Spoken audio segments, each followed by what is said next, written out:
74-ാം അധ്യായം സൂറത്ത് മുദ്ദസ്സിറിലെ 1-2 വചനത്തിന്റെ അവതരണ പശ്ചാത്തലം.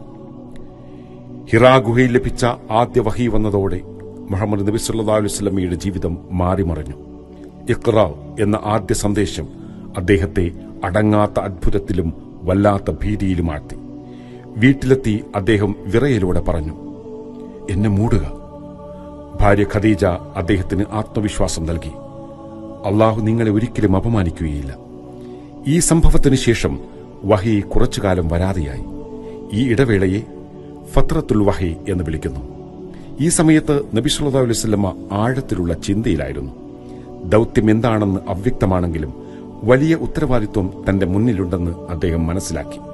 അതിനുശേഷം ഒരു ദിവസം ജിബ്രീൽ അലൈഹിസ്സലാം വീണ്ടും പ്രത്യക്ഷപ്പെട്ടു. ഈ അനുഭവം മുൻപത്തെ പോലെ ശക്തമായിരുന്നു. അതിന്റെ പിന്നാലെ അള്ളാഹുവിൽ നിന്ന് വചനങ്ങളിറങ്ങി. യാ അയ്യുഹൽ മുദ്ദസ്സിർ ഖും ഫഅൻദിർ, മൂടിയിരിക്കുന്നവനെ എഴുന്നേറ്റ് ജനങ്ങൾക്ക് മുന്നറിയിപ്പ് നൽകുക. ഇത് വ്യക്തമായ കൽപ്പനയായിരുന്നു. ഇനി അദ്ദേഹത്തിന് വ്യക്തിപരമായ ആത്മീയാനുഭവം മാത്രമല്ല, പൊതുസമൂഹത്തെ അഭിസംബോധന ചെയ്യാനുള്ള ദൌത്യം ആരംഭിക്കുകയായിരുന്നു. വചനങ്ങളിൽ നൽകിയ നിർദ്ദേശങ്ങൾ ഇതാണ് വ്യക്തമാക്കുന്നത്. എഴുന്നേറ്റ് സമൂഹത്തെ സത്യത്തിലേക്ക് വിളിക്കുക. നിന്റെ രക്ഷിതാവിനെ മഹത്വപ്പെടുത്തുക. പുറവും ഉള്ളും ശുദ്ധമാക്കുക. വിഗ്രഹാരാധനയും ദുഷ്പ്രവർത്തനങ്ങളും ഉപേക്ഷിക്കുക. ലാഭേച്ഛയില്ലാതെ ദൌത്യം നിർവഹിക്കുക. എതിർപ്പുകൾക്കിടയിലും ക്ഷമയോടെ നിലകൊള്ളുക. അക്കാലത്ത് മക്കയിലെ സാമൂഹിക പശ്ചാത്തലം അദ്ദേഹത്തിന് അതീവ വെല്ലുവിളിയായിരുന്നു. വിഗ്രഹാരാധന, വർഗഭേദം, അനീതി ഇവ ശക്തമായിരുന്നു.